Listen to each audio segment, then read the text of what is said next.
here. You got Ulrich. Ulrich in the house. Yeah. We Let me got get comfortable. Ulrich in the house. Let me help you out, buddy. There you go. Yeah, I got it. Thank you. I'm just a gentleman like that. Come on. You always appreciate it, Elvis. I do what I can. Let me move all this silly stuff up here.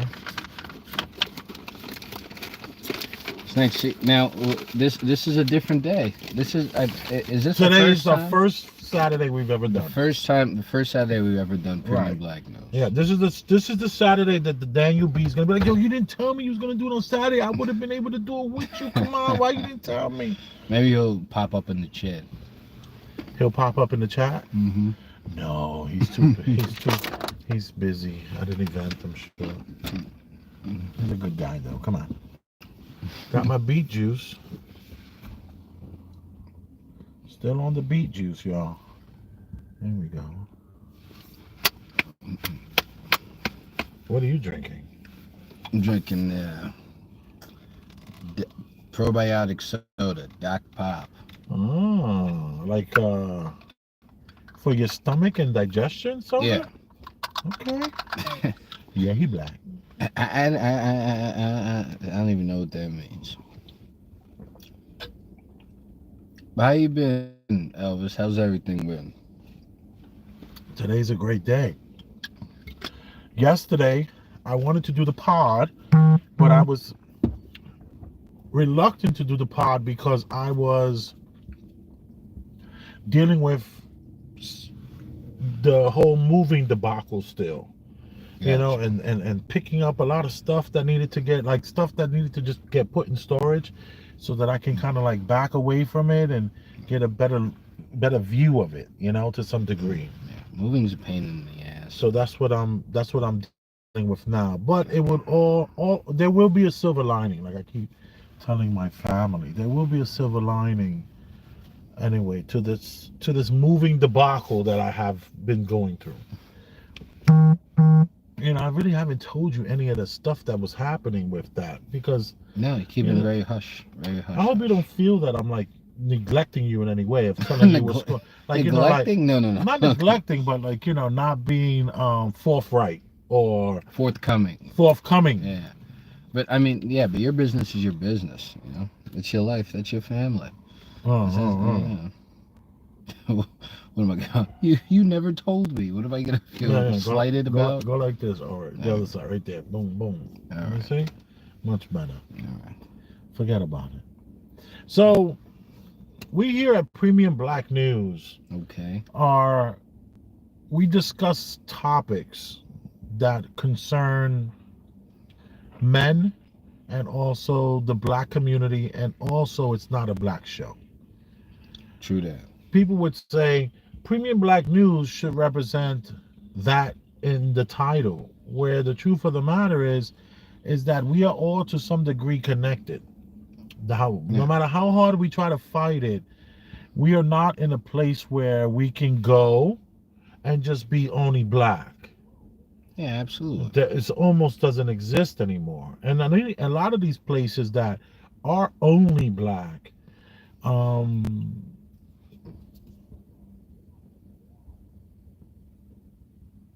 where are they? Maybe in the comment section they can tell us. Where are these only black spots? I know there was a woman during COVID who acquired 100 acres or more of land and then was trying to get people to buy into coming onto the land and making some sort of black community. And you know that didn't work. They from scratch. Yeah, they shut her down right away. They shut her down. They're like, "What are you trying to do here? Oh no, you won't get plumbing codes for that. You know these kind of things you got to do like in Texas. You know where it's another place you could do it in Jersey, because New Jersey. You can make these little black communities. Yeah, because in Jersey you don't have to worry about codes. I think. No safety codes. You safety don't have to codes, yeah, like that, like plumbing, electrical, having to have blueprints, having to have everything mapped out and then filed with the buildings department. Texas and New Jersey, I believe, are the two states that you don't have to worry about that. I'm Oh, wondering if I never heard it's about South this. Dakota or North Dakota or Montana might be another one of those things. Another one of those. There has to be more. Maybe New Mexico. You know, there has to be other states other than the two that I'm aware of. But you know, like a buddy of mine's, he has an office in New Jersey. I ever show you the guy who has the raccoon living with him? No. And this guy. What's his deal? This is the guy. This is the guy who told me he wanted to build me an office because he wanted me to get involved with his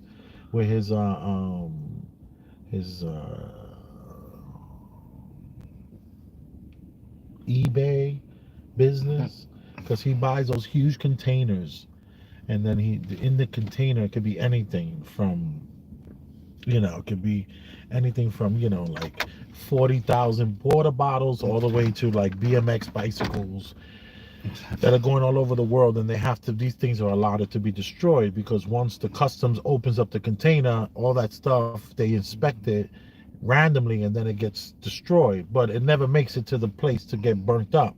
It always gets sold to guys like my friend, and then they sell it all over the place. And then they even have these little shops where you can go on a Monday, it'll be like $5 for anything on a Monday. Tuesday, Wednesday, Thursday is like stock day where they stock everything up. And it's just a bunch of crap, like all the Target returns, they get bins and bins and all this kind of stuff, all discontinued products that people don't want, they'll fix it and make it better and whatever. I personally didn't want to get into that business because I didn't want to look like my friend and all his friends. They all look alike. They all got those like rotten noses and limps, and they breathing all hard. I'm like, yo, I don't want to be a millionaire and can't breathe with a big weird wart nose. No, thank you. You guys do that. That's a whole underworld that I don't want no part of. But in Jersey, you don't have to worry about permits. He built like a whole apartment damn near in his space, and I've talked to other people in Jersey, and they're like, yeah, you can just build. And you can have a raccoon. You can own a raccoon legally in Jersey. Who's gonna tell? Who's gonna call up and say, yo, I got this guy over here with a raccoon, man, what the hell's going on here? Yeah. Now I wonder if it just roams freely or just hangs out in a cage, or what's his deal with that. Well, I know when it was younger, it was roaming around and sleeping in the bed with him. Out of Then control.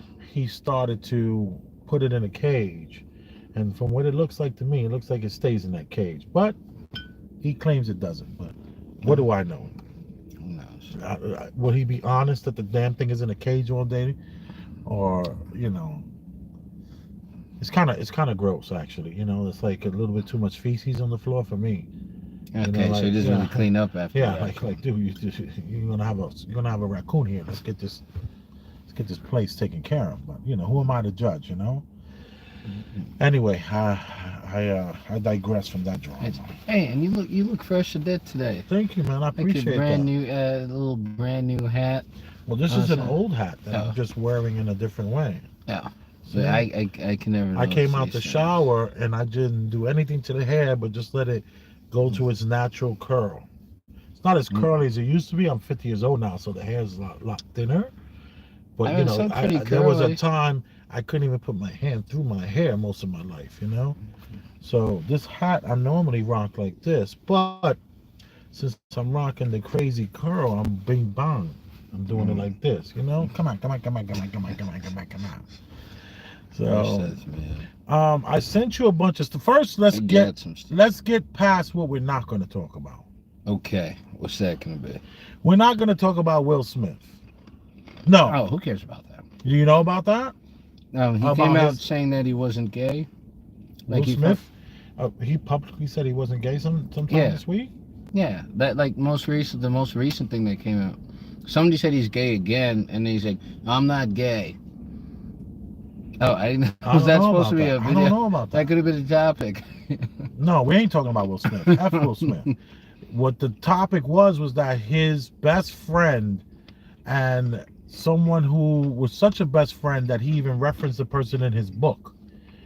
And this person that he referenced in his book, who is his best friend, also maybe even Oh, he caught him. He caught him with Dwayne Martin. right. Oh, So we ain't and talking this was that was okay. So the video with Will Smith coming out was an answer to that previous video.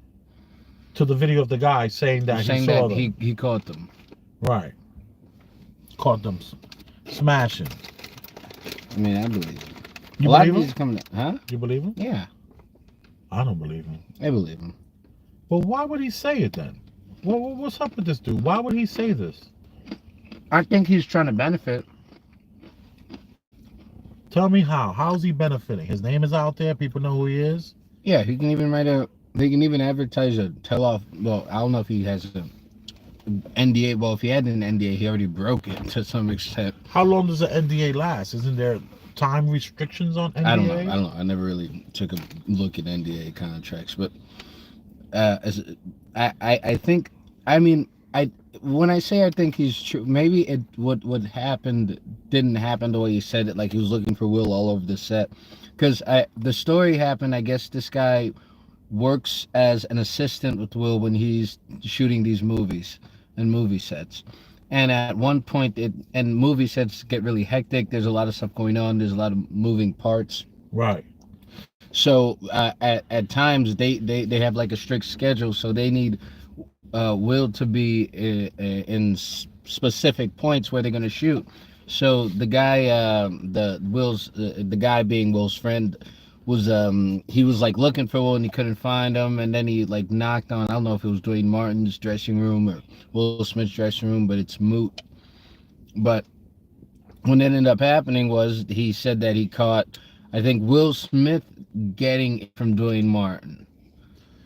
Why do we care? Yeah, I know you brought it up. Why do we care? You brought it up. Why are we talking about this man getting smashed by another man in what could have or should have been in a locked area? Yeah. Have a hard time believing that these men are getting it on and not locking the door. Yeah. So I have a very hard time believing that. Yeah, but so what I wanted to say is I believe that Will Smith engages in that activity, but the way that happened may not be true. The guy kind of can embellish because it's a more interesting story. Right. But you know, I think I believe that Will Smith may engage in that activity. All right. But why did we bring that up in the first I don't place? even How did talk it pop about up? that. You brought it up. We're not gonna even talk about that no more. So now we got who do we got that we're not gonna talk about? Puff Daddy, Sean Diddy Combs, Diddy, and Cassie. We're not gonna talk about that neither. I mean, you're just teasing these situations. No, because it's just low-hanging fruit. It's all BS. Yeah. Everyone is talking about this woman deserves a certain amount of money because she put in so much time, how young she was and how tender she was. They sound like perverts. She was young and tender and she was just ripe and he just snatched her out. I don't want to talk about that. I think it's absolutely ridiculous to imagine that this woman deserves anything. How the F does she deserve something, and yet we are being taught and told that none of us deserve anything? Well, I never trust any kind of rape when it comes to a civil suit. If you have with that word, you have to use the word ape or grape or you know, what's the reverse word of what's EPAR pronounced to? EPAR? Let's call it that. EPAR. That's speaking. Well, it's the hobo code. It's these YouTube streets now. They're nice enough to give us this platform. So anybody that said they got EPAR'd and they're filing a civil suit, I completely, that kills that credibility for me. Anyway. Exactly. So exactly. Like, you know, if you're not filing criminal charges, she got the bag though. He wrote the check. I thought she had money already. Didn't she take care of him? He take care of her already. I would think so. Whatever the case is, she got a new check. Her check is brand new. Wait. So, but then how come these allegations ended up coming out? We're not talking about them. I feel like deep down you do want to talk about it. I don't want to talk about it. I don't. You know, let me just say this. I'll preface. I'll say this. I called Star last night, and I said to Star that I have a source that I'm not willing to divulge the source that I have. And that source of mine was from 10 years ago or maybe 12 years ago, I am hanging out with this source, and this source, I'm very curious because this source of mine is always with this mogul, this person, Diddy, Puff Daddy, Sean Combs, Love, Brother Love, right? And I would ask questions like, how does it go? This and that. And then I was also looking to try to maybe, provide cannabis to these guys, It's like understandable. let me be the guy that provides them with the cannabis. And he's like, no, I'm the guy who provides it with the cannabis. And he says, and I only make $100 because he only does, he said he does like 7 grams in 2 weeks. This guy's like, he's not getting high. And I'm like, what about pills and all that stuff? He's like, no. He's like, trust me, I'm there every day. He ain't doing none of that stuff. He's not like that. He's always up, can't go to sleep. And he's, but he will have a hotel room and have different women on different floors. And, like he'll fly in a few women from other countries, Brazilian women and exotic chicks from France and all that kind of stuff. And then he told me about a situation that was interesting. He said that this woman who filed the lawsuit, who just got a nice big check, he says, Cassie? I don't even want to say her name, but he says that she's very violent. She's extremely violent and out of control violent. And there was a time where he would make sure that wherever they were going was secured. He's not, and I'm not saying he's security, he was not security, but he would make sure that if they stopped off to go to a place, it would be almost automatic that this person would go check out the rooms and make sure everything was all right in the apartments and stuff like that before anybody had a chance to go into the apartments. And he was at an apartment, she was on her way to the apartment, so he decided to just say, hey, let me go run up there and check. And the room had condoms from a situation that happened 2 days before, because there's tons of apartments. There's a lot of apartments, a lot of places to go. And 2 days before that, there was a situation that happened. So he decides to take the condoms, take the wrappers, make the beds, put pillowcases up. And then he actually showed it to the person who wrote the check yesterday. And the person was very thankful. Oh shit, thank you. And that was mainly because if this person found that in this room, we're talking about World War III. This person was very violent and would try to put hands on feet on this man.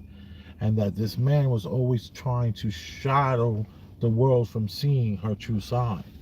And that he even said that he says, yo, I have video of them when she gets like that. And he's giving it to him as like, yo, I recorded that just to like protect yourself kind of a thing, because she's so violent. And of course, on the radio show, they were like, who's your source? Who's your source? I said, I'm not revealing myself. Well, I can't. Well, then it's like nothing. I said, all right, no problem. But this is something that I knew about from like 12 years ago, 10, 12 years ago. But, it is what it is. It's all just barbershop talk at the end of the day. It's You the know stuff what I mean? the topic you want to discuss. Yeah. So we're not going to discuss any of We're not that gonna crap. discuss the topic. She got a check. Whoop-de-doo. Hopefully she stays alive long enough to, what's that thing? You think you're going to live long enough to spend that money, you fucking hump? That's from King of New York. When Frank White walks into the room and he says, you guys got fat while everybody starved on the streets. I gotta see that movie. I hear good things about that movie. You guys got fat while everybody starved on the streets. And then he shoots one of the gangster guys up. Bang, bang, bang. And he said, if you're tired of working for people like this, come to the Plaza Hotel. You're welcome. You're welcome. And that's when the guy goes, you think you're going to live long enough to spend that money, you fucking hump? And that's when that's what he says that first. The gangster says, do you think you'll live long enough to spend that money, you fucking hump? And that's when Frank White just lights him up. That's Christopher Walken's character. Christopher Walken's bang, bang, bang. And then he turns around and he goes to leave. He turns back, bang, bang. And if you guys are tired of working for people like this, you come over to the Plaza Hotel. You're welcome. You're welcome. I know Such a great scene. I know about one scene in that movie where I guess 3 kids are about to rob Christopher Walken. And he pulls out a gun on them, but he doesn't rob them. He says, "Come work for me." Right. They're on the that. train station, and he's like kissing on the lawyer chick, blonde hair all the way down to here, and he's like, just feeling himself, and he had that 9mm nickel plated, and he pulls out the wad of cash and he throws it at them. So if you want a job, come to the Plaza Hotel. That was a good scene too, man. That was like scene after scene that was like that. So, hopefully she lives long enough to spend that money. You fucking hump. Anyway, I digress on that. So those are things we're not going to talk about. What we're going to do is we're going to keep it real simple, and we're going to discuss some of the stuff that I sent you on your phone. And let's start that now. I am Big Elvis the Chef Rosenberg. This is Ulrich. And we are here for you, the people. And if you see bread up here in plates, I just finished going to the rec center with my children and making them sandwiches. I went and made my kids sandwiches with the ham and the cheese, the mayonnaise and the mustard. And the whole time I thought, and it's because we're using healthier foods and breads and all this stuff, with nothing that says enriched flour. It's all wheat flour now, and we're trying to get away from all this enriched foods. Because I've tried so many times to like lose weight and different things, and this doesn't work. I intermittently fast for damn near 2 years and lost only 1 pound a freaking month. It was ridiculous. So it's the enriched foods. I'm hoping I'm just gonna back away from all these enriched foods. And I went to the kids and I said, come outside, and I made them sandwiches today. So that's what the bread and the plates are for right back there. And my daughter, she was like, it's too dry, so dry, that she started holding her nose. She said the ham. She said no, that the cheese smelled too strong. It's too thick. This cheese. And I got everything from Whole Foods. I was like, this cost me $27. You're gonna eat this, okay?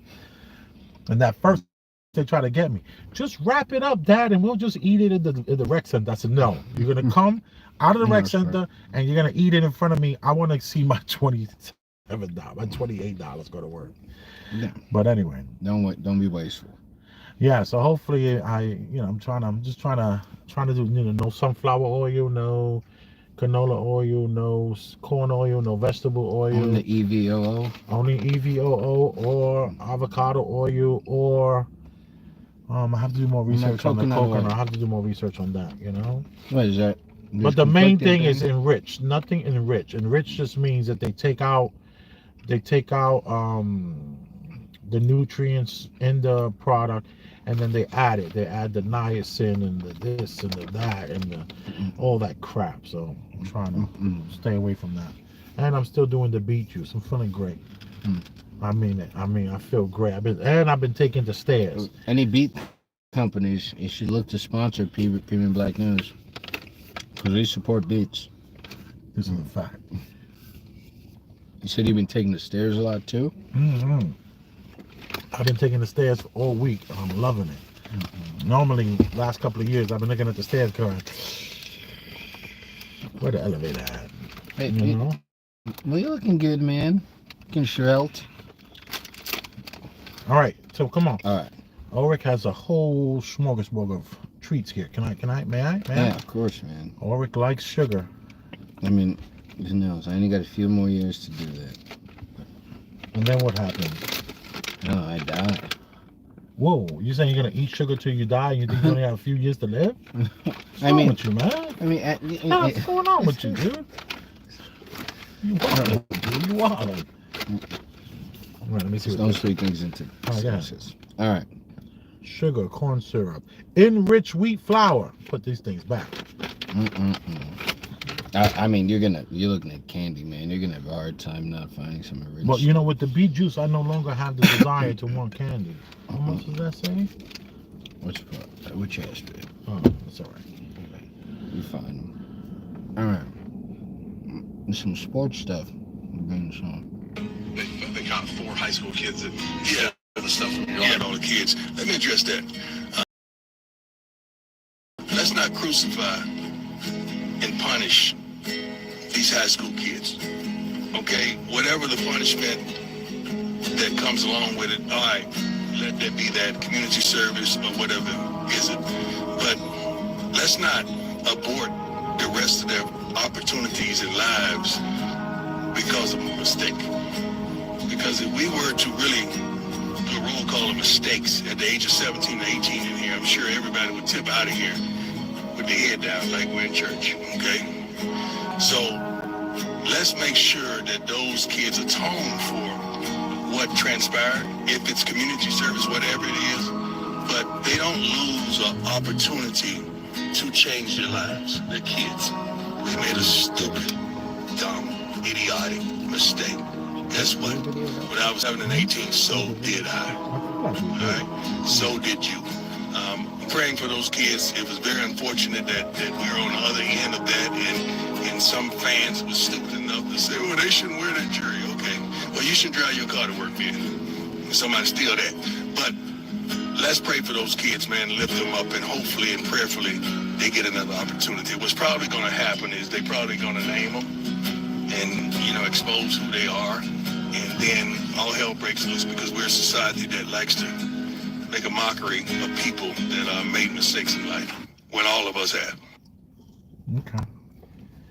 I think we did this last week, but real quick, it's all about his players were robbed when they went to the Rose Bowl or something like that, and they were robbed for their Rolexes. Yeah. And they were robbed for other items, and he's basically saying, like, let's not have these high school kids that committed this robbery. If the Rolexes were real, we're talking $30,000 Rolexes, so these are felonies, right? Let's like kind of give them a slap on the wrist and let them know that it's going to be okay. You don't have to worry. Like, what say you on that, Ulrich, on that idea? That they should have the opportunity to have more opportunities in the future. Right. I mean, yeah, they're kids. Wait, how severe was the rap? They sold Rolexes. Okay. I don't know.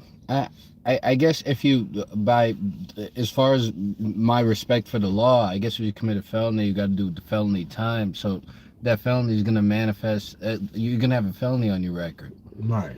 Right. But I mean, I don't know that, because when I first hear it, I say, yeah, you shouldn't take it that dramatically. But if it really is a felony and someone else who wasn't in their position would get a felony years or a felony on their record. Like if a 32-year-old did it, should that 32-year-old go to jail for grand larceny and robbery, or should we have the same feelings for the 32-year-old?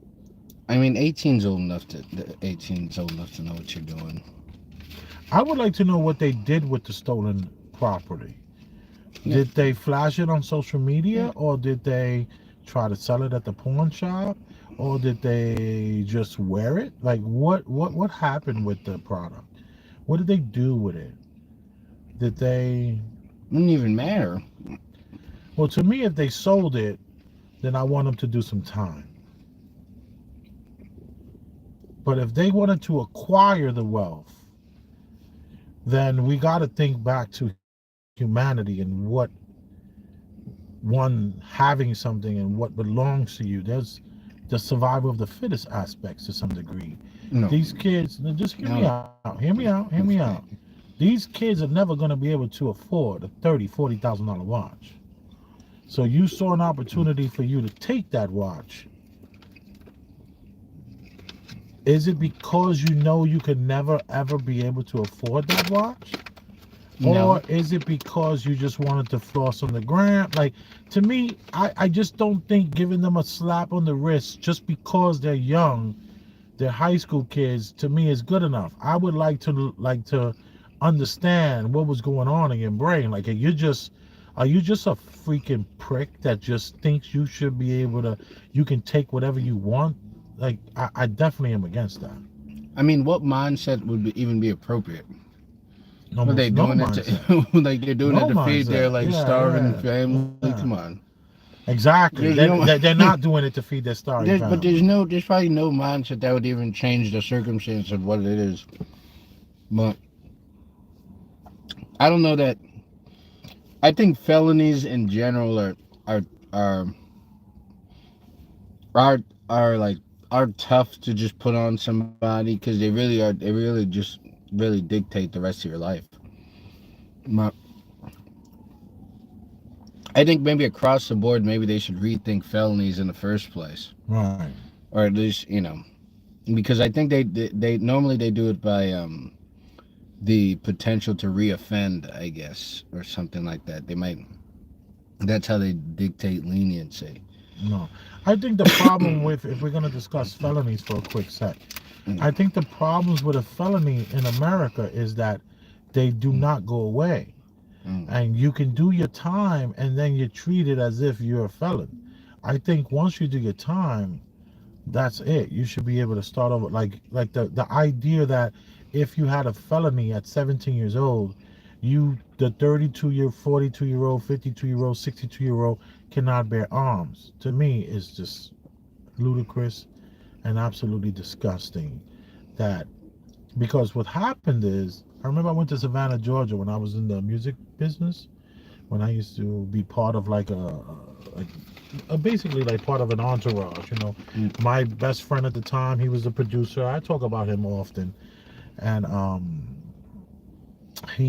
was like down with him, like wherever he went, I went, and we're in the studio. He's creating all the magic for the most part, I'm just there. And we go down to Savannah, Georgia to sign an artist that he was interested in.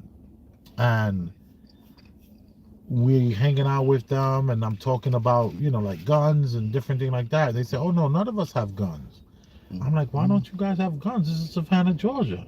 He's like, oh man, they catch us when we're like 14 years old, and they put a case on us. No, thank you. He's like, they put a case on us so that we'll never have guns in the future. And I remember just thinking, like, so you talking about you basically being stalked by police who are looking to get you a case so that you can never bear arms legally. And they do this, kind of a sitting duck. Yeah, it's kind of disgusting. So, I think that's horrible. I think if you have a felony and you do your time, then all that shit should be out the window. But, who am I? I'm just a spoke on the wheel over here. So now, go to the next one. Unless you needed the last word on this with the. No, I mean the justice system is weird. It's hard to. It's gonna be a long discussions to have.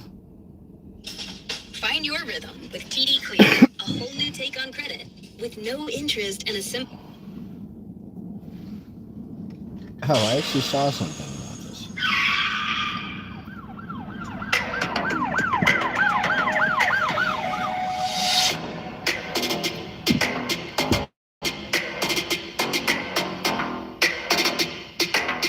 Wait. Benzino talks about feeling disrespected after asking daughter Coyle Ray for money. See, a lot of people, it's the big topic.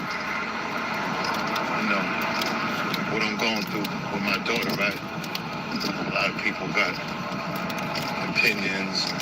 Some of y'all are just too over the top to have opinions about people you don't know or wasn't even around ever.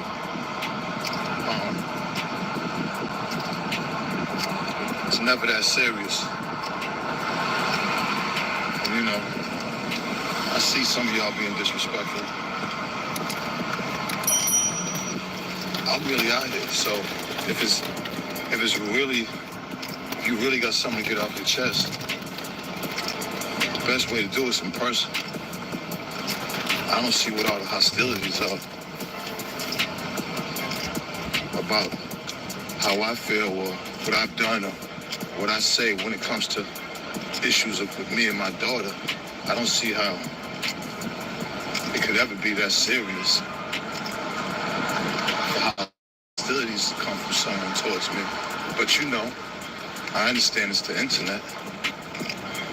But just breathe and relax. Go to the gym. Do something with yourself.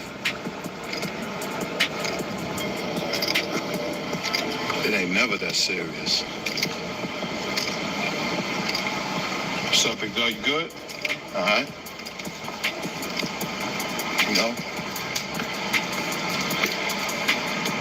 things that don't concern you when it comes to family issues, a lot of times you should fall back. If you don't know the people, if you don't really know the situation, you should respectfully fall back. Oh, man. Now, here we go. How y'all doing today? Doing good. I think everybody just needs to relax a little bit. Take a deep breath. Be sure to like, comment, and subscribe. What I do notice is that what this situation has brought up is conversation. I'm getting a lot of DMs from a lot of fathers who's saying that they're going through the same thing, and mothers. Sometimes God does things for reasons. I think this might be something that our community needs to have more conversation about. Or maybe use this as a situation to make everybody's situation a little more clearer and possibly better.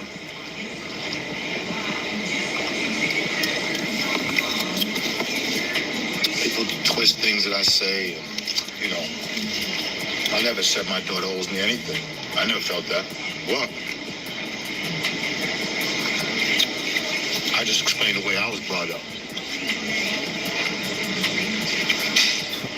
I was brought up under the premise that take care of your family. When you get older, your family takes care of you. That's all. That was it. So I have no, when she brought up the fact that I called and asked for some money, I don't have any embarrassment with that. That's my child. That's all I said. You know, I think she brought it up to try to embarrass me. Right. Why would you bring that up? So, the best way to take the embarrassment off is admit wholeheartedly, yes, I did. And I would have done it again. I won't now. I got 4 kids. My oldest son, Ray Ray. Ray Ray, I need a few dollars. I think we're good. If I was the one providing and making sure my kids had everything, and Yeah, then because he's gonna go off for a while. Man. Yeah. So we got Yeah, it's Benzino. long-winded. Who I don't really get into conversations too much about Benzino, even though I do respect Benzino. Well, he's the guy who did the Source, who started the Source magazine. Exactly, he started the Source magazine.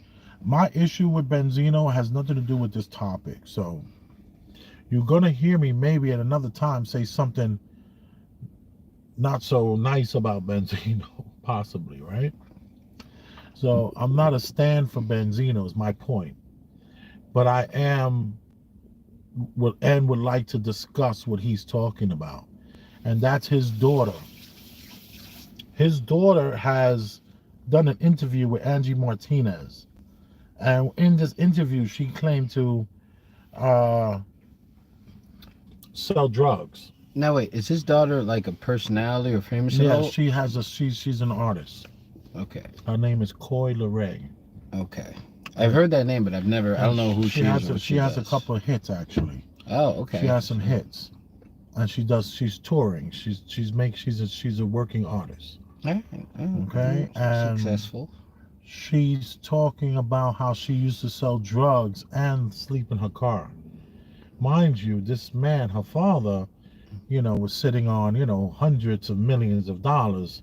And he's like, my daughter never slept in a car and sold drugs. What are you talking about? She's from the fucking suburbs. She had a good life. Like, this never happened. And in this interview, she also said how he's asked her for money. And his attitude is like, I'm not embarrassed to say that, I asked my daughter. He feels like people are coming at him saying negative, or the internet is saying negative things about the fact that he asked his daughter for money, What say you on a father who's provided for their child, and now the child is winning, and then you're not doing as well as you were? How do you feel about that? How do you feel about asking that child for money? No, I wouldn't feel comfortable doing that. I wouldn't judge people for doing that because shit happens. Stuff happens, situations happens. But I wouldn't feel comfortable doing that because how my child views me would, I don't have children yet, but it would mean a lot to me how my child sees me or sees how I am, and if she sees me as someone that especially if it wasn't for health reasons that needed a crutch or needed assistance, that would be tougher. I don't know. It would hurt the way I see myself if my child saw me like that. And when you say see you like that, you mean just needing help? And needing help, and then not now health-wise. It's completely understandable. That's if I need help for my child, like health-wise, I get it. But that I wouldn't even want my child doing that either. I would want them to get a professional or something like that because I wouldn't want my child to see me or have me be in those positions. Wow. Yeah. Interesting. I wonder if I would have thought the same way before having children. You see, once you have children, what you're doing is you are investing in these children. They're your investments. And you're feeding their little brains, their little computer brains with morality, and you're feeding their little brains with love and the defining of love. What is love?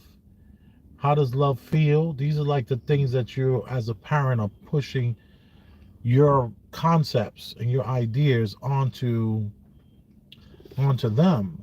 And I think that there should be a return on your investment. Yeah, it's funny. I knew that. You knew I was going there. I did, but that was the first thing I was thinking. I do believe it's an investment, but not something you should ever expect any returns on. No, there's no expectation of returns, but there should not be any guilt feelings on the return. Like there shouldn't be any in other words, do you put yourself in a position where they can see you need help and they don't offer any help? Or do you then just say, listen, I kind of need some help? I'd probably hide it from I'd probably hide it from them. You would hide it from the child that you needed any help. Because now I have that burden on the child. Now that I'm getting the child is gonna just think about that and they can't assist me with it. So they're just they just have pointless anxiety on them. They're not, they're just not there. You only should have to tell them stuff if it's absolutely necessary. What do you mean by that? I should only have to tell them stuff if it's complete. Tell them as far as personal stuff, financial stuff, they should not know about this. They should be in the dark. That shouldn't be in their heads. That shouldn't, you know what I mean? It's not that, they're my children. They're not just that that's what you and your spouse to figure out. Right. Not the kids. So you're saying if the kid has a hit record and daddy's about to go into a shelter, don't ask for help. Go into the shelter and figure it out. No, I'm not saying that. I'm saying I wouldn't feel comfortable. I wouldn't feel comfortable. I'm not saying if it'd be weird if you're in that dire straits and you had somebody with those kind of resources and you didn't reach out to them. I think that'd be weird, but I'm weird. Yeah, I think I would have felt the same exact way until I have children. Because let me tell you, one thing about children, you put in a lot of work to raise your kids and the sacrifices that it takes to be a parent. It's astronomical and the expenses are extreme. Yeah, I can imagine. Yeah. So I would let's get a little personal, right? So well, not even a little personal. I'm gonna go hypothetical. Your mom, who is the person who took care of you from when you was a child, and she loses her mind and can't work and now needs you to take care of her. Would you do it? Yeah, if I was the only one, yeah, I would do it. If I was the only one. If Wait I a was minute. the, Wait a minute. if I was the only one. So okay, you do Ulrich. He also has a sister. Yeah. So your sister has a family and a husband. Wouldn't it be like My sister I know, even though we're a stranger on talk, my sister wouldn't trust me to be the sole caretaker. And I think all right, so this hypothetical needs your sister not to be available. yeah. Your sister took a trip to Africa, is never coming back. Her and her husband are happy as F. And it's just you and your mom over here, and you have money. You're working. Yeah, that'd be I would do it. I would do it. That I would do it. I would have to hire somebody. Right. Yeah. So You're not wiping her ass, is what you're saying. yeah, absolutely. She wouldn't want that. It's not a man's job. To wipe their mother's butt. Nah, it was just their mother wouldn't want that. What kind of mother would want that? Okay. All right. Well, I think that once you have children, your perspectives might change. I think my perspective has changed. If I'm in a situation and my son is, popping, he's in the NBA or an Olympic swimmer, will there be expectation? I would be Will proud. I have some expectations? I might have some expectations. I even know why that would work. I'd be so prideful and petty, the fact that it's gotten this far, and Right. we probably haven't talked in a while. The fact that I'm in shelter, so it probably is strange. So my pride would stop me even from ever Wait a reaching minute, out why again. would you be estranged? Because it progressed to the point where I'm in a shelter, so there's no way you can check it up. We've been talking regularly. Hey, what's been going on? Oh, nothing much. Just hanging out here at home. Yeah. You had to be have some not spoken about, not be close anymore. Well, my last word on this is that I think Benzino does not need to feel bad, like he says, for asking his daughter for a little bit of help financially, because I'm sure that even though, I don't know if Benzino, see, this is the part where, I'm no real Benzino fan. It's hard for me to respect a person who goes through that much money. You're going through that much money, you're not doing anything to prepare for the future, you're just going through it like it's candy, what. So let's say your daughter says, here's 50,000, Dad. What are you gonna do with it? You're gonna, like, I'm not saying for her to ask what he's gonna do with it, but maybe she should.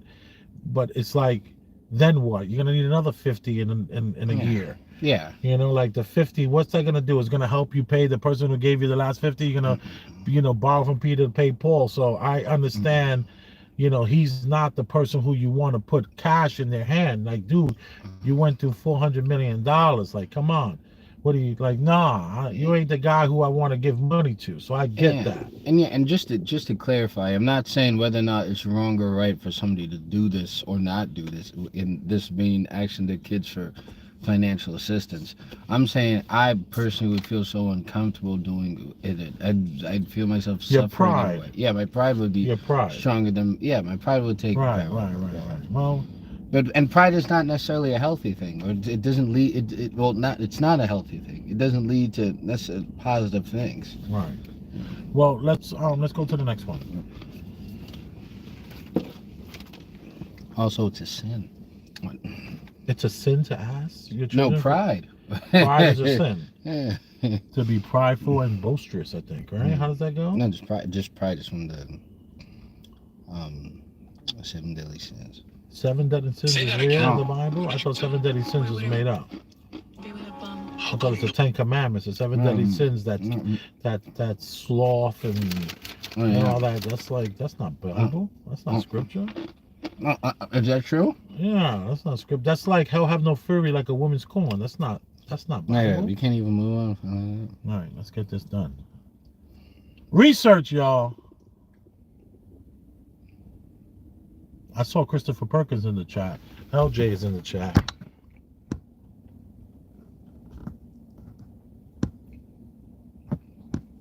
Steve is in the chat. Papa V is in the chat. Thank you, everybody.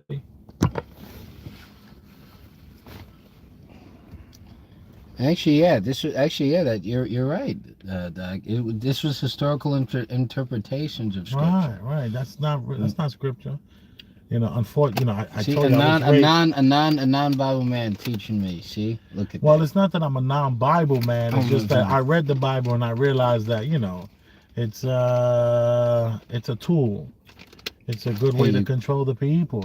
It's like there's something for everyone in that Bible. Then they took out the book of Enoch, the book of Joseph. They took all these really, really intense books.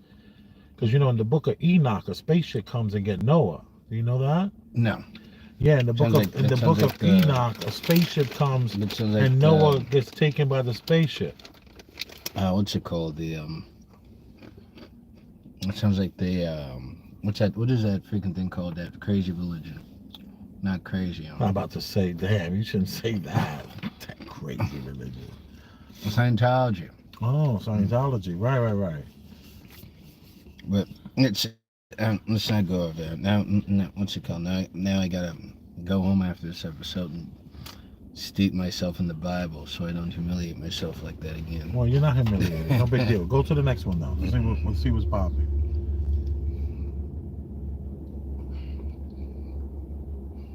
Say that again? What did you say? Why would I want to be with a bum? How come no man in this room has ever said that about a girl they dated? Because you're all gold-digging skanks. We're romantic. We'll take a bum McDonald's worker. You couldn't do that. No woman's ever done that. You guys date up, we date down. That means every ex-boyfriend you've had was better than you. That's why you let him hit it. Because you guys date up. So you fucked up a lot. Could you marry a Burger King employee? I won't do that. Could any girl here do it? Has any girl in history ever done it? You're all dirty gold diggers. How come the men here don't mind if she's a bum? Because we're the romantic gender and you guys are of the devil. Say that again? What did you say? We are the romantic gender and you are of the devil. I forgot who this guy's name is, but he's like, I almost wanted to say he's up next, but I think he just got demonetized and he just got pushed off.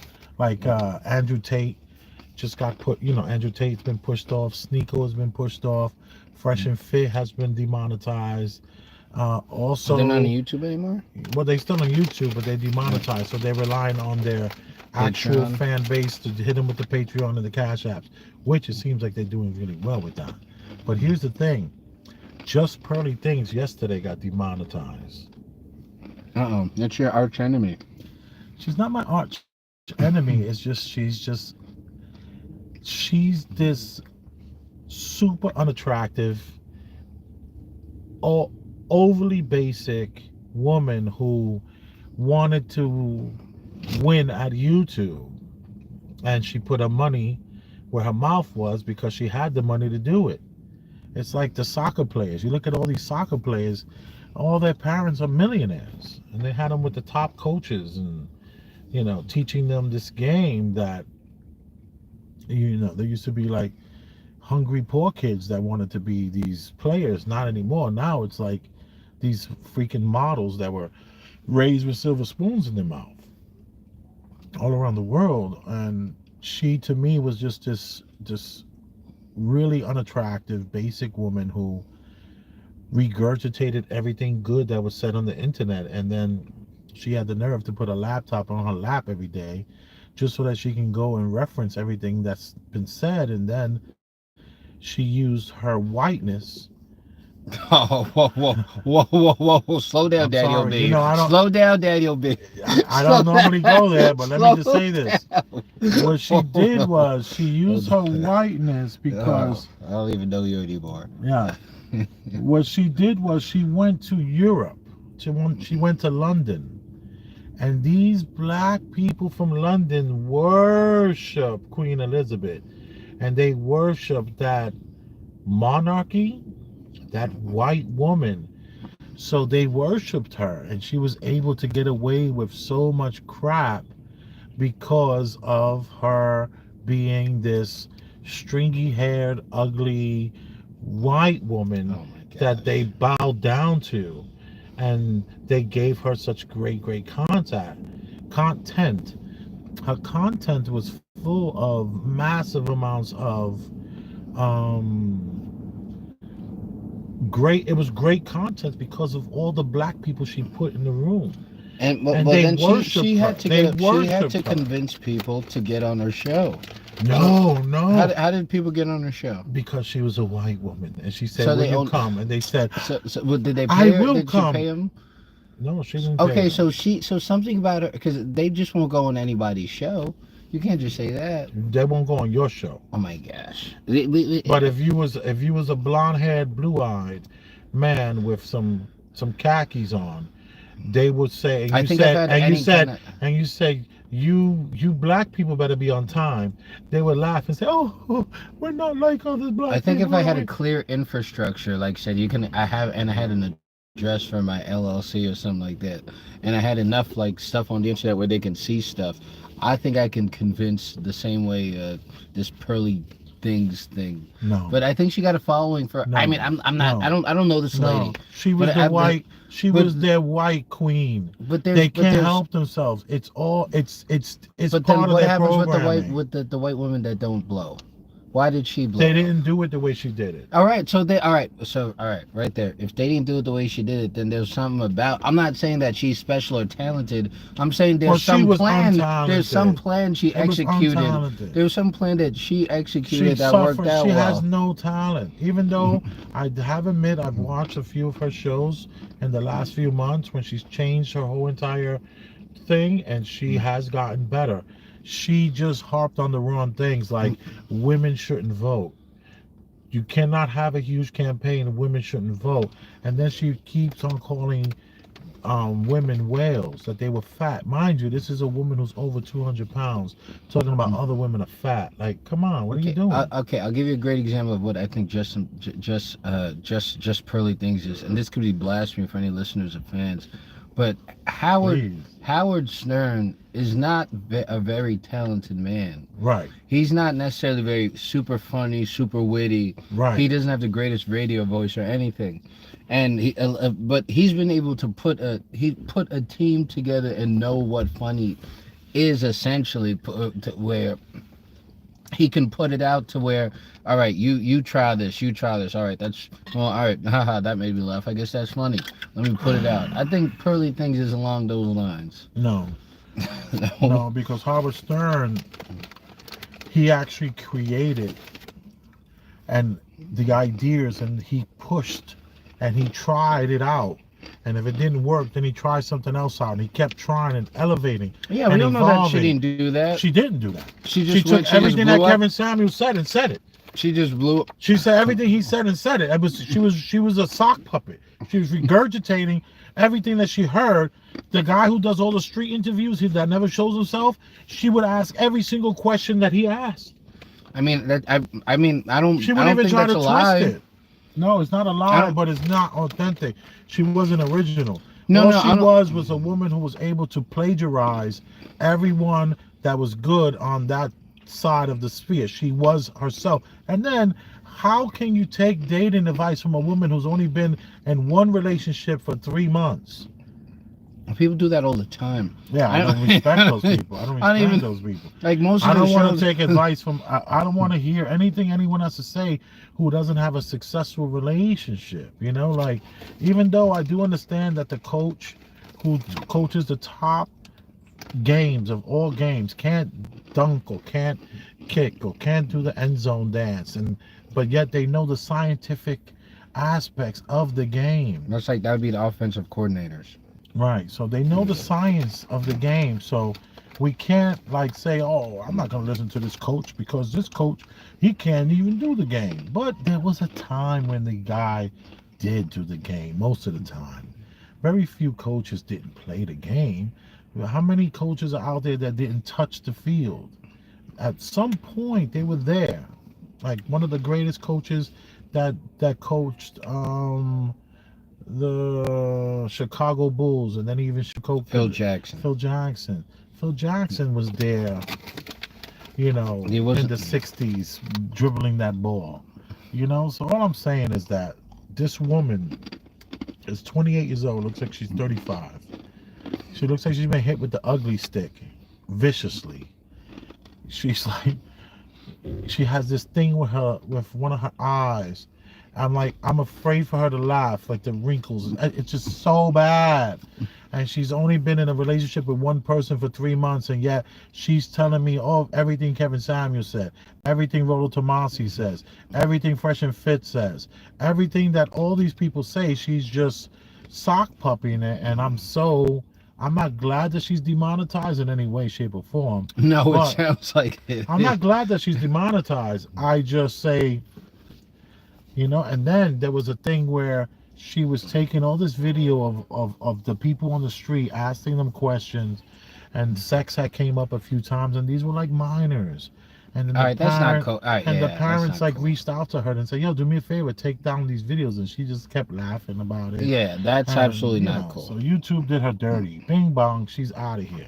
Yeah, out of all the things you said, that's where I draw the line. All right, let's go to the next one. Let's move on. Just pearly things. What a joke. The video we looked at wasn't even about just Pearly. Yeah, let me think. The video that we looked at was about Benzino and his daughter. No. Oh wait. It was about the guy who says right. Look how we That's hilarious. No. Let's just leave no, it no, at no, that. no, no, no, no, Let's leave no. Let's get into that really quickly. Because it's so funny.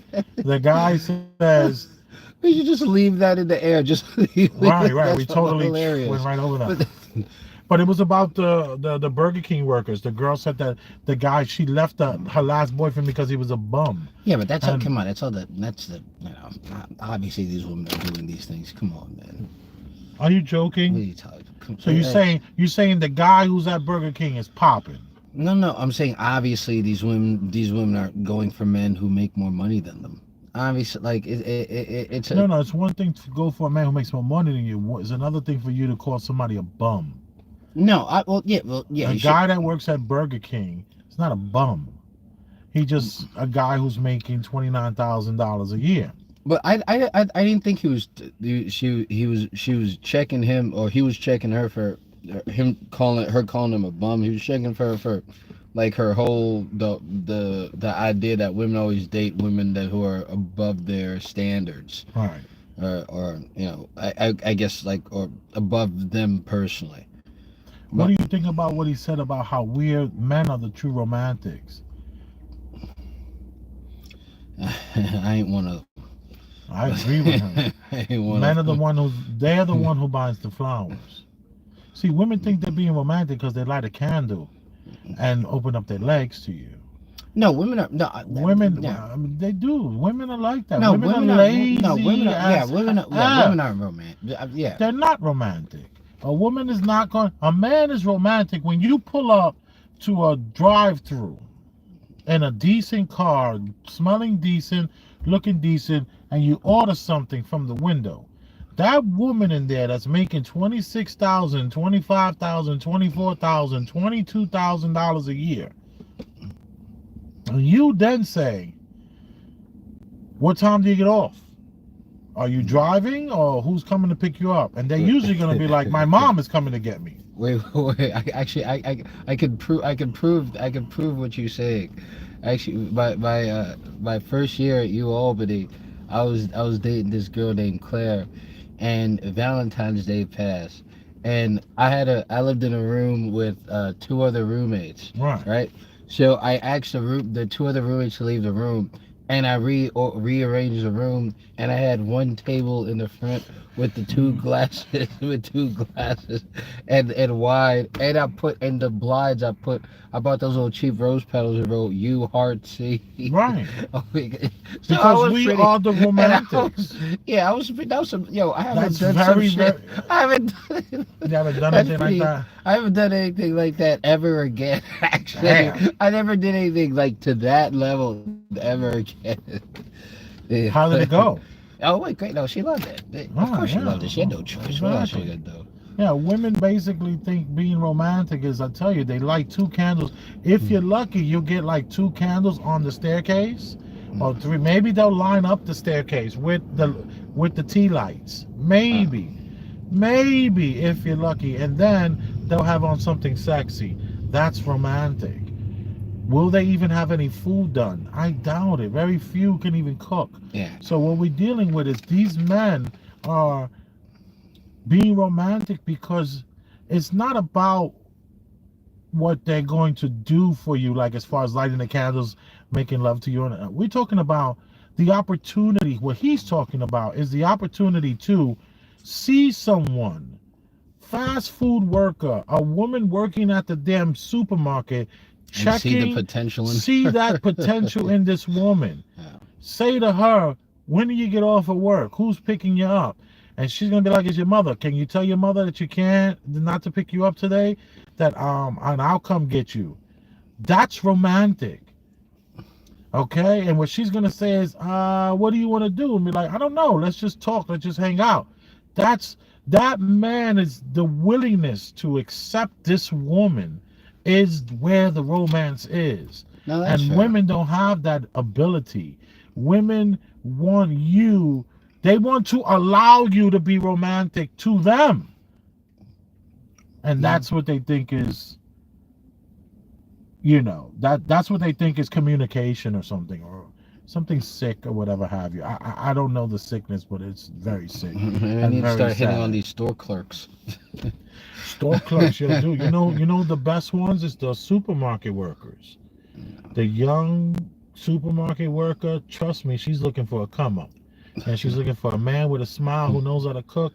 Oh, y'all can learn how to cook together, because they're gonna be able to tidy up and clean, and like in their little work area, they have to make sure that area is clean. And you can see, you can look at a person in that bright light. You can see the corners of their eyes. You can see their fingers, their nails. You can see their cleanliness in their pores. So much freaking bright lights there by the register. So all I'm saying is just that I agree with this man. He is speaking truism, in his way. Truism. In his way. So let's go to the next one. Yeah, Yeah, but I do think you should not be talking to these girls at the bars only. You should be talking to the girl who's working, who's where the lights are bright, not all dark. That's fair. That's fair. You're not wrong. Interaction ramen shop in Japan, an introvert's dream. Walk up to the vending machine, pick your meal, and enter your cash. Get a ticket and proceed to the seating map. You hit an available seat to check yourself in, then walk yourself to your cubicle. It kind of feels like you're clocking into a 9 to 5 with the cubicles and silence. They quietly hand you a piece of paper and you fill out your custom ramen order. You can pick things like mild or extreme spice. You can't see them and they can't see you, and there's a little blind for complete privacy. After you hit the button, they come and they collect it. You hand over your respective ticket and then you wait. Personal Spigot was awesome. Not long after, your ramen pops out the window and the blind is closed again. If you want additional items, you can fill out a paper provided on the side. I went to a zero-human interaction ramen shop in Japan, an introvert's dream. Walk up to the vending machine, pick your meal, and enter your cash. Get a ticket and proceed to the seating map. You hit an available seat to check yourself in, then walk yourself to your cubicle. It kind of feels like you're clocking. So you're basically in Japan. In Japan is huge for vending machines. You can get beer in vending machines because it's on the honor system. So you can get all kind of things, but it's vending machines, and they have vending machines for like burgers. They have where you get the stuff out of the vending machine. They'll have a toaster oven and a microwave, so you could handle it yourself. All over the place, all the train stations, everywhere you go, laundromats, everywhere you go, they have a place where you can get ramen. Big time on the. I actually wanted to get a cannabis vending machine, and the vending machine I was gonna get comes from Japan, where it has like they're much better than the ones we have here in the U.S. But I digress from that. But what I'm saying is that so this concept here is for people that are loners, nomads, and introverts. This is an introverted place where the introvert can go buy something. Well, find a seat. The machine finds you the seat. Then you go into this little booth area where you're by yourself in this little booth area. And also, Japan is one of the only countries where they promote eating alone. It's not like here in America where you eat alone.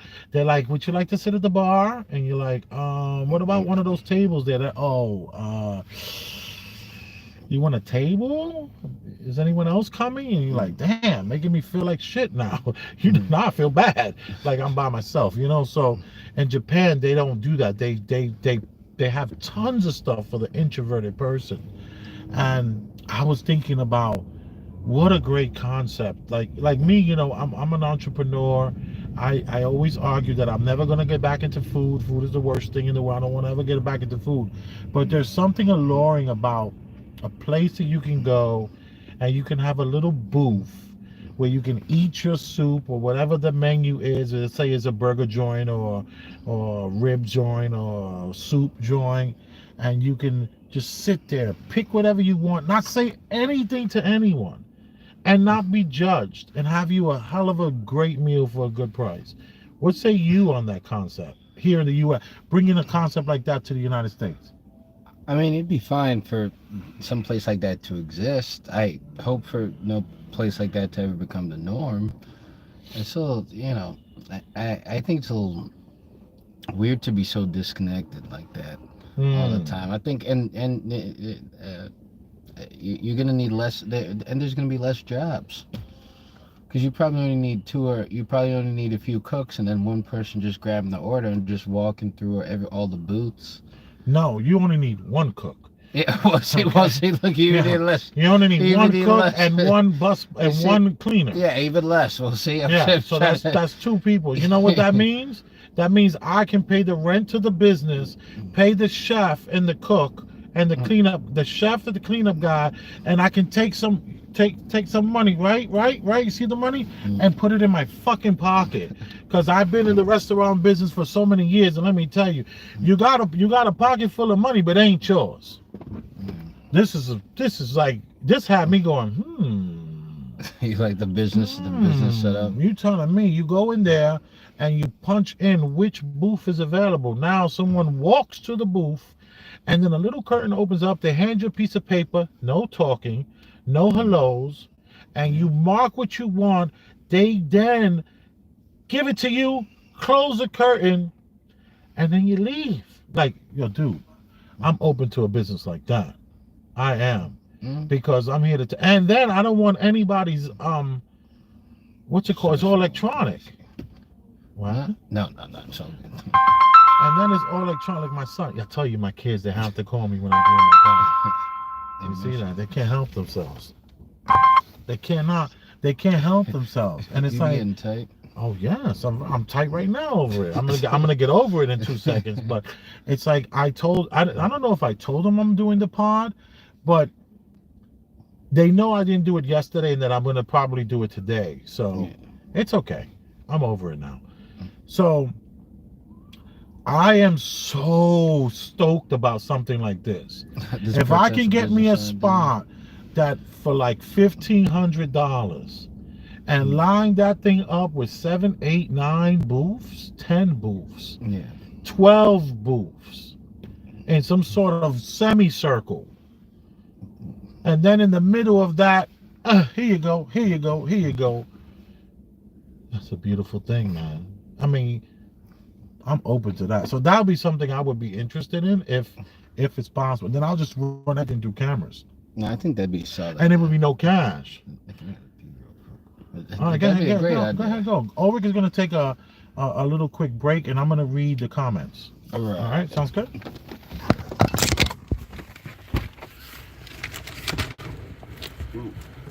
Let me see. Should I start from the beginning, which is not many? LJ. P. Diddy, peace. Steve Ladner, your message was retracted. You know, YouTube has automatic retracting things going on. Hey, Steve Ladner. All right. Christopher Perkins, respectfully fall back. Respectfully fall back. Sometimes God does things for a reason. Take care of family when you get older. Family takes care of you. Yeah, that's what we're talking about, the Benzino thing, right? Happy Saturday. Christopher Perkins, salute. Super unattractive, double basic. Let's go, chef. Keep them coming. That's for me. Yeah, that's me. When they come in that pearly things, yes.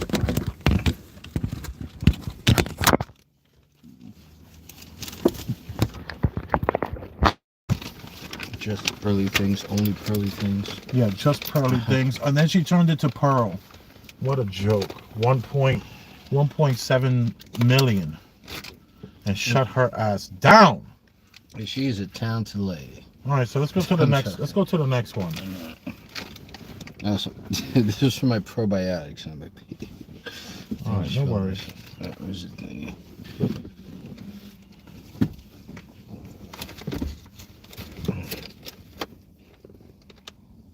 Calls in silence. They No man in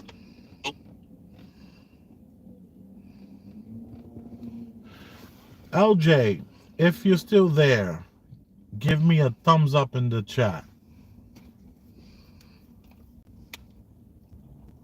The anticipation. I saw a story today that I have a daughter.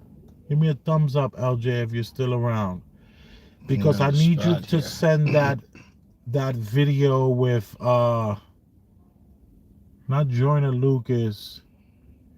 What's that guy who was in? There was a guy. He was he's a rapper, and he was rapping with. What's that chick's name? I can't even remember her name. She's the one, Monet, something Monet. Janelle Monáe. Janelle Monáe. She has the black. She always wears black and white polka dots and black and white stripes, and it's always a black and white theme. And she had an artist, and he was being interviewed. So if you're still there, LJ, send Ulrich that interview. Is his name Miguel? No, his name is not Miguel. Anyway, let's see what you got. What you got next? Christmas came early. Let me see. It's a FedEx truck getting rated. It doesn't. It's a volume not working. Is it not no volume? Let me see. Oh, these are just people just raiding the FedEx truck that parked there. I don't think I don't have some All right, what's next? This is just a FedEx truck being mobbed. And what state does the title say? The state? Yeah. No, I have it. No. So it was just like this FedEx truck that was getting raided. Memphis, Tennessee. Memphis. Yeah, you know. Wouldn't be me. I would be the guy videoing. The only reason that white people in the United States or anywhere we are, in Europe, in Africa, in Australia, in Israel, wherever we are the colonizers. We are the colonizers. And we live off the expense of the assault, Europe's assault on Africa, the kidnapping of African human beings, the trafficking, all of these things that we hear today. This is where it came from. Hundreds of years of assaulting and stealing everything that African people and Africa as a continent had and putting it into the hands of white people. And so this is why, as the chairman has said, the true class struggle, the true working class in the world is the African and colonized working class, not white people, because all white people, and you know this is true, you and I know this is true by just living our lives and seeing it. All white people sit on the pedestal, on the backs of African and indigenous people. And, you know, the statistics are that even poor white people have an easier ability in a crisis to raise $3,000 in an emergency than middle-class African people do. Because we live in social wealth. We live with the wealth around I us. said, yep.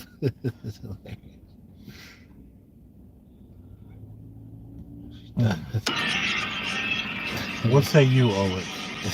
Is this the woke clip of the week? I mean, Woke clip of the week. Boom. I'm not. I'm happy that we added that. The woke clip of the week. Yeah, but that lady, they're not even insufferable anymore. They're just. I think they're just kind of. By the way, they're this like insane went people. pretty viral. This thing here. Yeah, because I bet. So it benefited her. So whatever. Like, I mean, for better or for worse, it looks like she's at some sort of book signing. Right. So she's promoting something about how much her people, how being the spokesperson for how much her people benefit off the backs of black people. She's benefits off the backs of past oppressed black people, but just she's doing it as a spokesperson, but she's still on their backs. She's just it's just a little more, I don't know. She's on the backs of somebody who's on the backs of somebody. Yeah. So she's not even like, she's benefiting on both the colonizers and the oppressed. At least the colonizers just to benefit off the oppressed. No. So this is like the grandchild, the great grandchild of the colonizer airing out the grandfather, or is No, this is the great grandchild? However, if there's a mindset of a colonizer, this is how it works. Just like this person speaking, this is any mindset of, I think there are white people who have plantations. I even think even the serious real like hardcore racist on plantations who had a bunch of slaves. Right. I don't think they're the same kind of evil as this lady. I think to an extent there was almost an innocent in a lot of their evil, where they actually did not know. They actually wanted to make some money, and they don't care who it affected negatively. And I think, so had there been white people in the way of the diamonds, they would have cut their arms and legs off too. Yeah. It doesn't matter if they could have got cheap labor for it. I don't think they would have made some other excuse for it. Right. It wasn't the stepping over on the backs to get up only was because these were the backs that were there. Yeah. And I think the people, and I feel the same way. Yeah, I mean that's the same way. Come on, we know that's what happened. But if this is possibly definitely the woke quote of the week. But I also think this woman, her evil is she's a greater evil than these people. Tell me what you mean by that. I think her evil, her evil comes from more sadistic place, because it comes from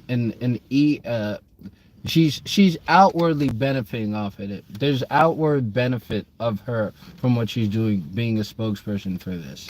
This is not a Mother Teresa effort. There's monetary gain she gets out of doing these kinds of things, and it's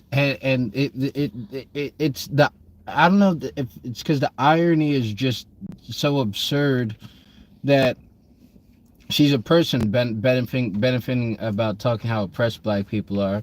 And she's, at this whatever book signing or whatever have you she's going on, and she's on a stage, she's on a podium being praised, being celebrated as the speaker for her wokeness. So she's somewhat of she's getting some reverence out of just speaking what she believes to be the truth or the common. It's just absurd. These people are. It just gets old with these people. So would you rather that no one said anything? What do you mean? Would you rather the granddaughters of these colonists just keep their heads down and don't? They're not the ones. They don't benefit anything. I don't even think they think they're the abolitionists. This is not the time of the abolitionists.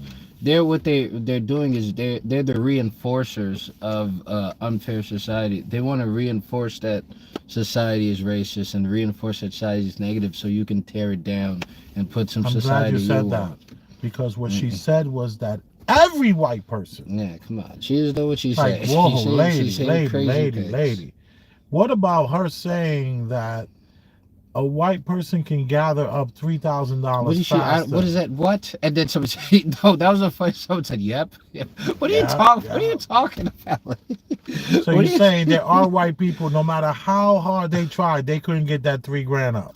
But I can't even know where she'd pull that out of her ass from saying that comment that white people can pull up $3,000 like it's nothing.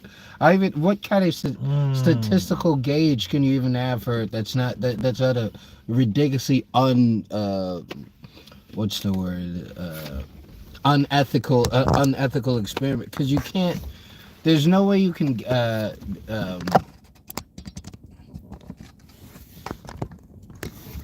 There's no way you can you can gauge the amount of somebody's ability to raise money unless you're talking about the region. All right, so say there's most poor people in New York, just homeless people, right?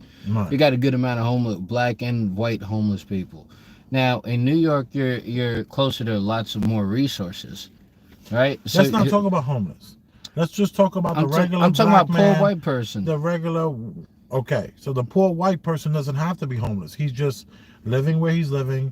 He works a menial job, and he drives a really menial car, and he's making $18,000 a year. Okay, so so she's assuming that this white person has a family and a family with somewhat expendable income or enough income where they can loan him, and the black people just don't have no money to give. Or the black, or the white, or there's another factor they're not taking into account, that white people are. She's insinuating that white people are more giving than black people, or white people just don't, or is it just simply that they just don't have it?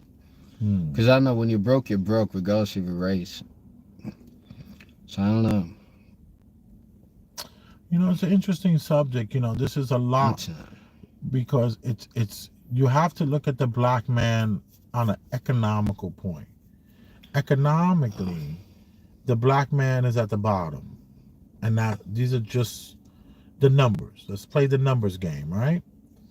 But I can look at a bunch of black people and say, wow, they're popping, they're winning, they're getting money, they're driving cars, they got Uber, they got Turo, they got Airbnb homes, they got crypto, wait. They got trucks. All right. Sorry, this is gonna be maybe this is gonna sound like apples and oranges to people. Please. But how come black people are most poor black people, I guess, or black men are at the bottom of the GDP, right, or what have you. But but they're always associated with poor people. I don't know. Indonesians are the highest level of Muslims, but they're not associated with Islam in any way most of the times, in any sense of the word. So I don't think abundance means you have to be the spokesperson for. I don't think I think there's a purpose in making black men the spokesperson. I don't think it benefits the people who the lady that we just saw on that little book tour she was doing. I don't think it benefits the people that she speaks of, the colonizers.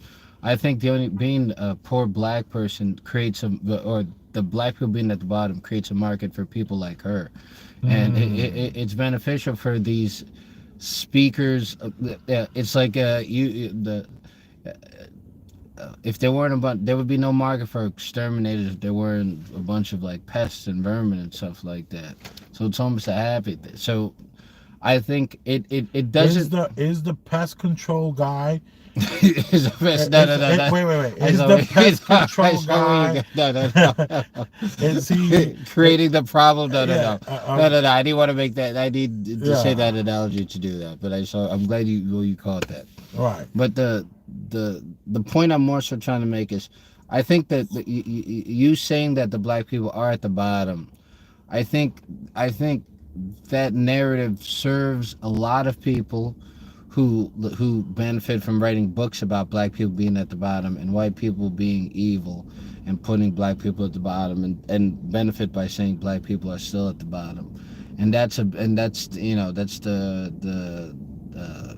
the movie business they call it racial trauma porn.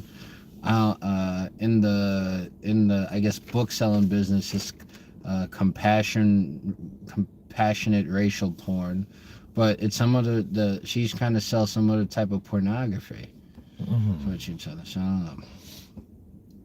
That's what I say. I think you said some good stuff. I do know that there is truth to what she's saying, but just because there's truth to what she's saying doesn't escape the fear porn or the, what did you refer to it as? Compassionate racial porn. Compassionate Or racial compassionate porn. racial journalism, or compassion, I guess, or Yeah. compassionate racial literature prose. I don't know. Right, There's a lot of right. places you can go with this. Right, there is. So she's definitely the woke quote of the week. She's super woke, super white, and she got the people in the audience going, tell them, girl, tell them, slay. See, I'm surprised. See, for somehow, just pearly things makes you more angry than this lady. This lady's the true root of all evil. Just pearly things, she's just trying to get rich. And that has failed now. Let's go to the next one. If we have anyone new here, I'm Big Elvis the Chef Rosenberg. I am an ex-chef, ex-restaurateur, guy who's now in the cannabis world and working this gray market area. And we have Ulrich, an educator, helping mold the minds of the youth in the New York City tri-state area. And him and I have been friends for a couple of years, maybe 3 years, 4 years now. And I've seen him through good times and bad times. We've broken bread together, and he's introduced me to someone he's loved. I've also introduced him to someone I love, and we've broken bread together, so we are friends. And whenever we have anyone on the show with us, Ulrich and them are not allowed to be friends. That's what I'm funny what a style. I'm novelty. funny style like that. Anywho. All right, there you go. You got married and your wife is so excited because you requested a singer, a famous singer, to come and serenade both of you guys, the bride and the groom. And you realize that your wife is holding the singer because that's her favorite singer. Imagine as a husband, when all these folks are watching on your wedding day, that your bride has her head by the man pee-pee. You don't want to let go. Imagine how that man feels. Imagine the disrespect. He's trying to touch his wife while she's holding another man. He's trying to caress his wife and hug her, and she went straight for this man. Look at that. Look at how her husband looks. Look, he embarrassed. Look, he can't even grab his wife. Listen, if that was me, Lord have mercy. I would have walked out and delivered. Look, he's trying to get her attention, and she don't even look. I mean, that's unacceptable. That's absolutely unacceptable. It would have been awkward for the rest of the reception. All the fun would have been gone after that reception. After that, that was straight disrespectful. She didn't even run to the husband or jump on him and say, "Oh my God, thank you for bringing my favorite singer. I'm so happy." And she didn't have the wherewithal or wasn't cognizant enough to see that how inappropriate it is to be. And his mother's probably there. You have to think. His mother's probably there, his family, and she's hugging this son of a gun like she is. This SOB. Unacceptable. I thought it was hilarious. I thought, first of all, the wedding was super expensive. This was a big, beautiful gown she had, and there was tons of people there, music, live entertainment. I mean, if you get like someone's hundreds of favorite singer. people there. So, and these look very African. Yeah, I think that was an African wedding.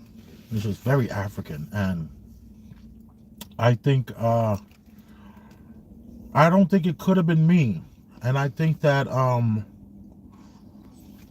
You have to choose wisely when you're getting a partner or a spouse or a wife or a husband.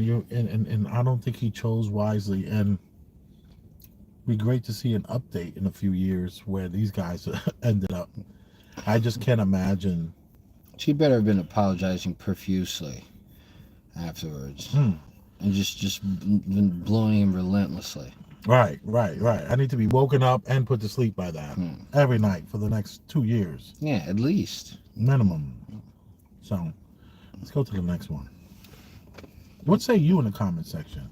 Do you think that she went a little too far with her starstrucking? What was she in? She was in a trance. Yeah, so even that's another thing with the romantic men versus women. I could just imagine something like that happening. I'd have the wherewithal to be like, there are families here. All that stuff would be in my mind. I would have felt awkward and made sure to I wouldn't have lost myself though. She lost herself. Right.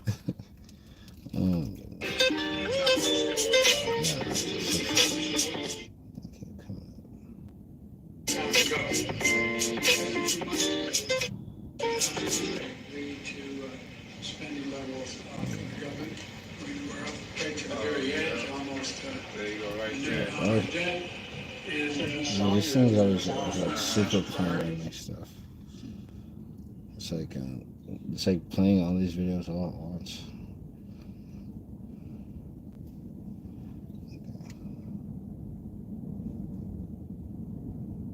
No,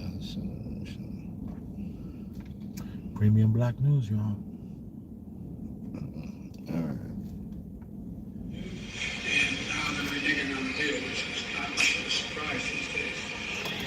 Black community in particular is going to suffer if that occurs.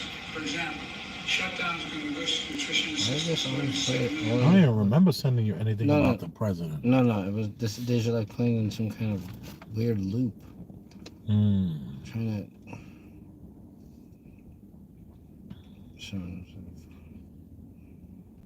to this perversion. Work until we have to die just for the privilege of being alive? Huh? We never asked to be born, but now we're obligated to do labor until we die. Huh? Yeah, that's over. That's it? No, it gotta be longer than that. We have to work somewhere just to afford a house that we're never at because we're working to afford the house. Huh? Is the meaning of life to work and pay taxes and then die? On top of that, we also have to work to afford our vehicle to get to work in other You must be buffering. places and afford gas just to get to work. And we also have to pay taxes for our roads to drive on to get to work. With the privilege of food, which we should just be able to have, pretty much just work and die. Let's not forget about life insurance just in case we almost die. And then we have to work for our children to go to school to learn how to work. So our children know how to work for their children so that their children can go to school and go to work. Somebody tell me that this is fair. Is it lazy to just want to enjoy life? Why do we have to work? Why?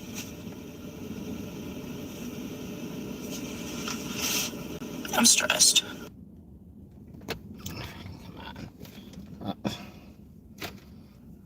Want me to go first? I mean, no, this is just a little dopey video. This is obviously a younger woman. She probably doesn't have the same kind of responsibilities that most people have. Or she probably just started some kind of new job and she's probably overwhelmed in some way. And now she's having some kind of Let me take a look at that video again. Yeah. I just want to look at it and play it real quick. So play it for myself. Wow!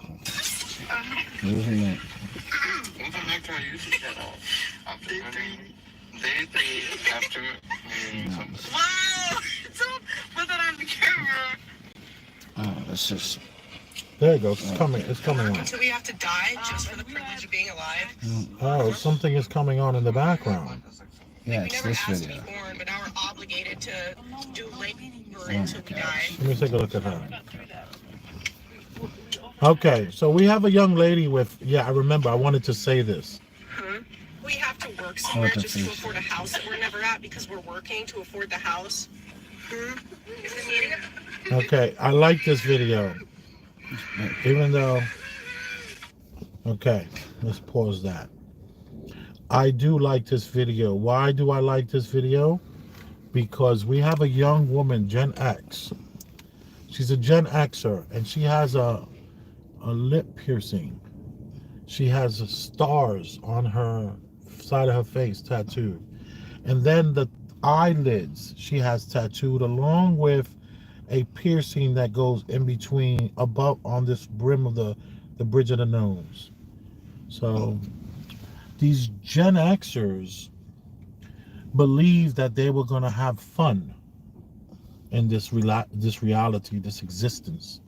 This reality and this existence, they believe that they were going to be able to put tattoos on their faces like Post Malone, and they were going to be able to live their life and have fun.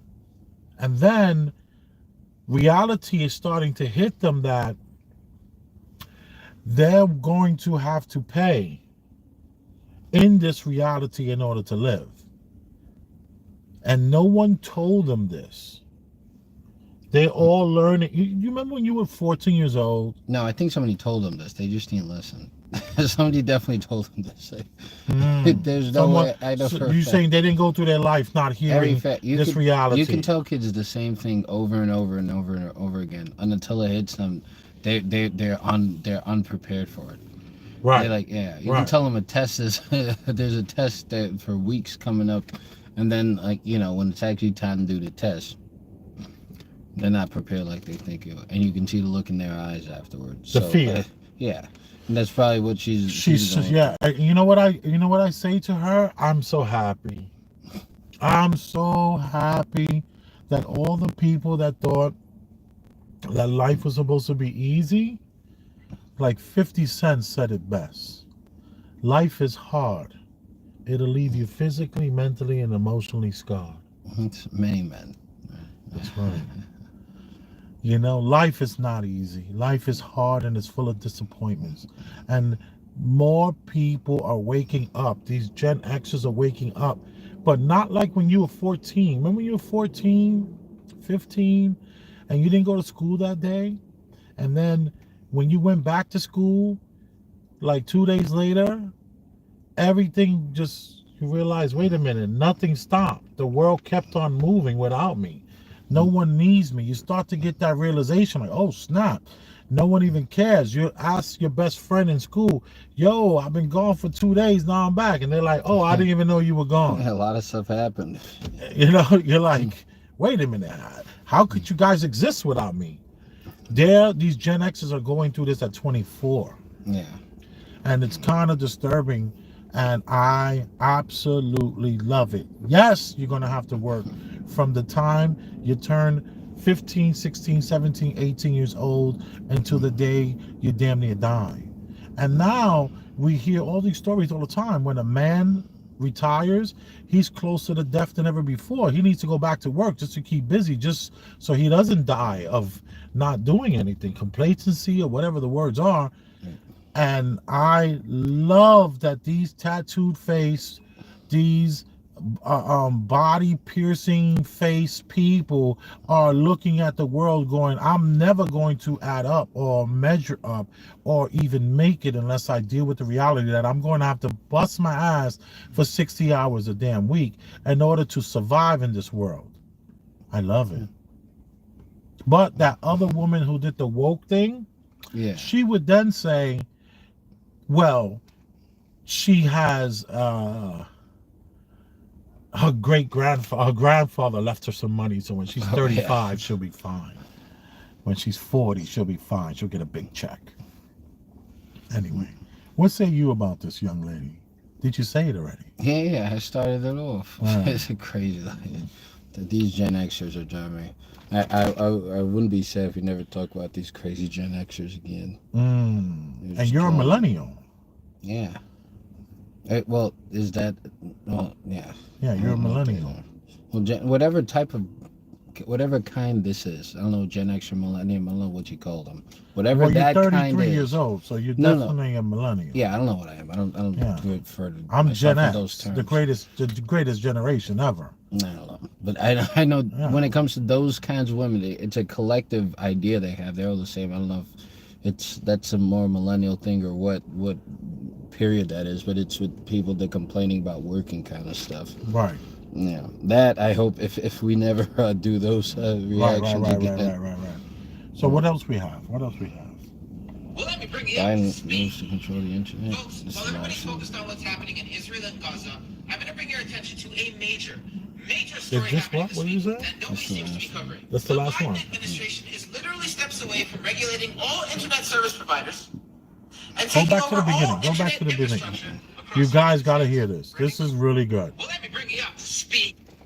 Oh my gosh, I hate this freaking thing. Well, let me bring you up to speed.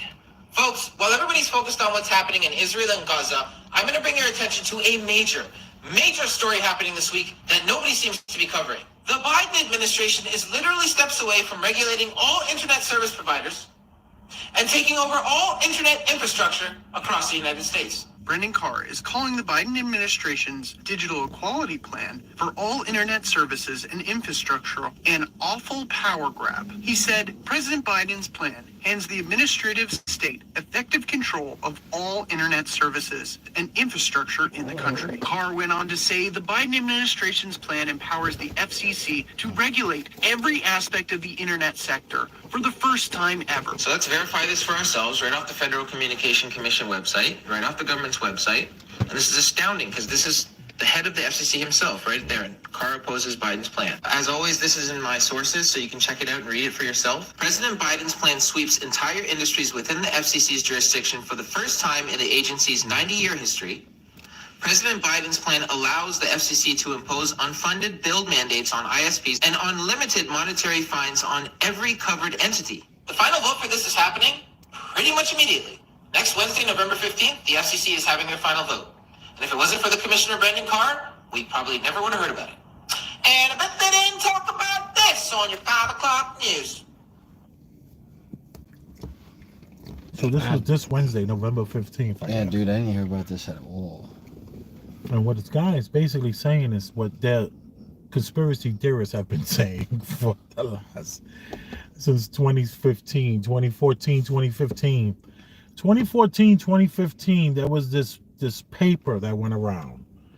So this was Obama. When Obama was what, 2008, 9, 10, 11, 12, 13, 14, 15, yeah. So this is the Obama's second term. And they refer to this Obama second term as, I can't remember the name, but it's a term where soldiers would retreat in war, but while they were retreating, they would always let that last arrow out. You know, they would always let that last arrow on the way, like they're retreating. Yeah, we're retreating. We got the red flag up, but let me get rid of this one arrow. And Obama signed or pushed or tried to slip in. I can't remember. This is a long time ago. But the internet was like conspiracy going crazy how they're going to control the internet. Oh, there was the Counter Propaganda Act. That was one of the last things you found out, where they said the U.S., in order to counter forward propaganda, they can create their own propaganda. Yeah, no, this is after that. This is after that. This is when Obama said that it's legal, because what Obama did was he made it legal to lie to basically to the American people through the news, because that's what that is. The Counter Propaganda Act. Yeah. The Counter Propaganda Act. Yeah, this happened way before what we're talking about. What we're talking about now is that the internet will be controlled, and not only will it be controlled, it's going to be where you're going to have like a whole credit system, and they have been talking about this since 2015 on the internet, and everybody who talked about it said they were conspiracy theorists. Now it's all, these government works in incremental steps. They don't mind waiting, how long it's going to take. It's no big deal. They got time. They got time. They got generations and generations to screw us over. So, what say you, the good people of YouTube out there? What say you when you think about the once conspiracy about the government and the democratic government especially taking over the internet and controlling it and bill you whenever you did something wrong? People thought that was crazy. I mean, yeah, That's kind of sick. What are you talking about? If I use the wrong thing words on the internet, you're gonna find me? You're gonna publicly shame me like we're in China? Yes. Yes. This stuff is making me more and more kind of want remove myself from all the news about what our potential future is. Right. Things like this. So, well, good thing we have Premium Black News, all right. Because at Premium Black News, you get an opportunity to talk about some of the most ridiculous things that's happening during the week, and we end it with something to think about. Think about the world in which your internet is totally controlled, and when you log in, you have to be very careful what you do and say. So do we all run to Elon Musk? I don't even know. Is he the savior? I say we get off the internet. I feel like we stop trying to find saviors. Get off the internet. But what about Premium Black News? Where would that be? Would it be his own personal app? Well, Premium Black News is putting something forward. It's not taking in information. It's putting out information. He's the educator. Let him educate. I had a good time, Ulrich. Me too. Oh. I'm happy. I'm happy too. I think that soda made my stomach go crazy because I'm just hearing it. Boop, boop, boop, boop, boop. Look at that. And you had a probiotic soda and your stomach is still acting crazy. That's what I'm talking about, the probiotic soda. That's what it's doing. It's supposed to help you. Yeah, but I think it's reacting with all the snacks I ate. Ulrich likes to snack. That's a fact. Yeah. You know, my New Year's resolution, you know, even though this is 2 months ahead of that episode. Right. It's to absolutely absolve myself of the candy. You're going to let the candy go. Cut it out of my life. Okay, let me see. How did you do today with the Airheads? Let's take a look. Ooh, there's like 2 left. There's more than 2. There's like 4. Okay. The fact that you feel to defend that is kind of crazy. I count 2, but it's okay. It could be 5. They're flick. You gotta flick them off. You gotta. Oh, you have a lot left in here. Yeah, see, and that's that. You see, you can keep those. Yeah, but it has that enriched wheat flour. That's my problem. But your kids. Oh yeah, your kids. Sugar, is on that corn too. syrup, enriched wheat flour. That's the problem. Then it has all these artificial flavors, palm oil, even though palm oil is supposed to be good, citric acid, malic acid, soy mono, and dextroid. Oh, guilt me, why don't you, Elvis? Titanium dextroid. Come on, isn't that what they build ships with? Come on. See, now you'll be as strong as a ship. Salt, and then red number 3. Oh wait, they got red. That's one of the best chemicals for you. Yeah, right. I'm Big Elvis the Chef Rosenberg. I'm Ulrich. And we're Premium Black News. And we love you. Well, I love you. I don't know about Ulrich. You're growing on me. Yeah, he's a man. He's a man, I tell you. Hey, you're a man yourself. Wait, I think LJ was trying to get us to do something. Here, let me see. Even if... Let me double check. The racial wealth gap has never been wider in American history than right now. That's Christopher Perkins. He's right. The racial wealth gap, Ulrich. Wealth gap. You don't know about that, right? Tuckus.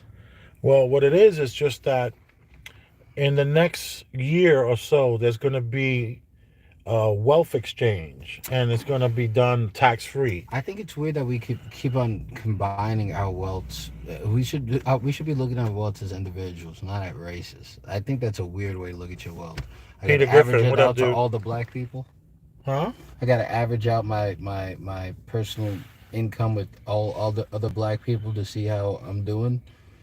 Isn't that kind of strange? Same way white people have to do that with all white people. Now we know how we're doing. I don't know. I find that odd.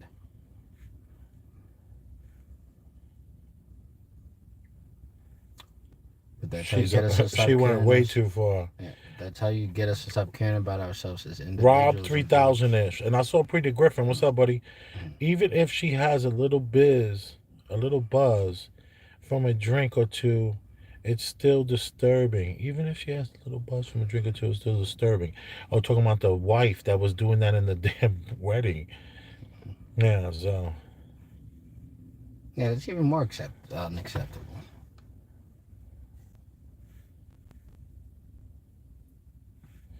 All right, I think we read enough. Super unattractive, double basic. Big Elvis the Chef. I always appreciate it. All right, boom.